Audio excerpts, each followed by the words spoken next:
কেন্দ্রীয় সরকারের ৩ মন্ত্রীর সাথে সাক্ষাতের পর বৃহস্পতিবার এক সাংবাদিক সম্মেলন করে পর্যটন, রেলওয়ে, যোগাযোগ এবং খাদ্য দপ্তরের বিষয় নিয়ে বিস্তারিত জানান মন্ত্রী সুশান্ত চৌধুরী।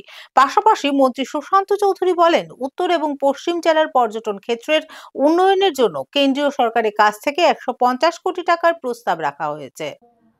রাজ্যের পর্যটন ব্যবস্থাকে ঢেলে সাজানোর পাশাপাশি বিশ্বের মানচিত্রে তুলে ধরার জন্য বিশেষ উদ্যোগ নিয়েছে বর্তমান সরকার। এক্ষেত্রে সহযোগিতা করছে কেন্দ্র সরকার এবং এশিয়ান ডেভেলপমেন্ট ব্যাংক। কেন্দ্রীয় পর্যটন মন্ত্রী গজেন্দ্র সিং শেখাওয়াতের কাছে উত্তর এবং পশ্চিম জেলার পর্যটন মানচিত্র উন্নয়নের জন্য ১৫০ কোটি টাকার প্রস্তাব রাখা হয়েছে।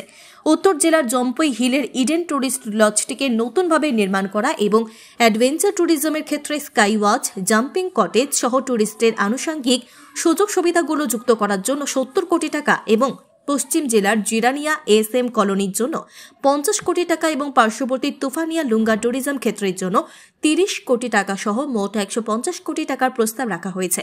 কেন্দ্র সরকারের পর্যটন মন্ত্রী, রেলমন্ত্রী এবং খাদ্যমন্ত্রীর সাথে সাক্ষাতের পর বৃহস্পতিবার আগরতলায় এক সাংবাদিক সম্মেলন করে একথা বলেন মন্ত্রী সুশান্ত চৌধুরী। সেই সাথে তিনি উল্লেখ করেন, বদরপুর থেকে সাবরুম পর্যন্ত রেলওয়ে লাইনকে বৈদ্যুতিকরণ করার পাশাপাশি প্যাসেঞ্জার ট্রেনগুলো যাতে বিদ্যুৎ চালিত হয় সেই বিষয়ে কেন্দ্র রেলমন্ত্রীর কাছে প্রস্তাব রাখা হয়েছে। তিনি আরও উল্লেখ করেন, একমাত্র রাজ্যের যাত্রীদের সুবিধার কথা মাথায় রেখে এই প্রস্তাব রাখা হয়।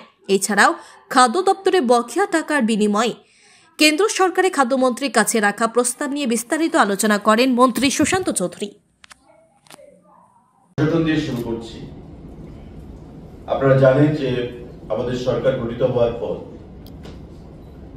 পর্যটন দপ্তরকে ঢেলে সাজানোর একটা প্রয়াস আমরা গ্রহণ করেছি এবং মাননীয় মুখ্যমন্ত্রী আমাদেরকে সে দিশায় কাজ করার জন্য আদেশ প্রদান করেছে বা নির্দেশ দিয়েছে।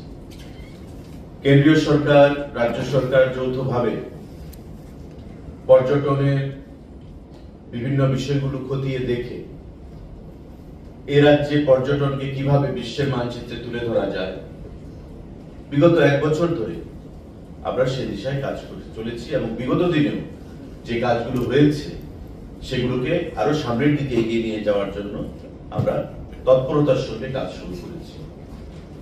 কেন্দ্রীয় সরকার আমাদেরকে যথেষ্ট সহযোগিতা করছে, এশিয়ান ডেভেলপমেন্ট ব্যাংক আমাদেরকে সহযোগিতা করছে এবং মাননীয় পর্যটন মন্ত্রী কেন্দ্রীয় সরকারের শ্রী গজেন্দ্র সিং শেখাওয়াত এবারকার ভিজিটে আমাদেরকে যে সহযোগিতার আশ্বাস দিয়েছে সেটা আগামী দিন ত্রিপুরা পর্যটনকে একটা বিশেষ জায়গায় নিয়ে যাবে বলে আমরা বিশ্বাস রাখি, বিশ্বাস করি। আমরা ডিপিআর পাঠিয়েছিলাম, প্রজেক্ট প্রপোজাল এবং কনসেপ্ট নোট। এই রাজ্যে পর্যটনকে আরো শক্তিশালী করে, পরিকাঠামোগত উন্নয়ন করে বহির্রাজ্যে পর্যটকদেরকে আকৃষ্ট করার জন্য যে প্রস্তাব আমরা পাঠিয়েছিলাম সেই বিষয়ে আমরা মাননীয় কেন্দ্রীয় পর্যটন মন্ত্রী গজেন্দ্র সিং শেখাওয়াতের সাথে মিলিত হই এবং ৩টি প্রজেক্ট নিয়ে আমরা কথা বলি। সেটা হচ্ছে উত্তর জেলার জাম্পুই, যে জাম্পুই আমাদের ত্রিপুরা রাজ্যের একমাত্র হিল স্টেশন, সেখানে একটা অপরিসীম পর্যটকদেরকে আকৃষ্ট করার সেখানে সমস্ত ধরনের সুযোগ রয়েছে, সুবিধা রয়েছে।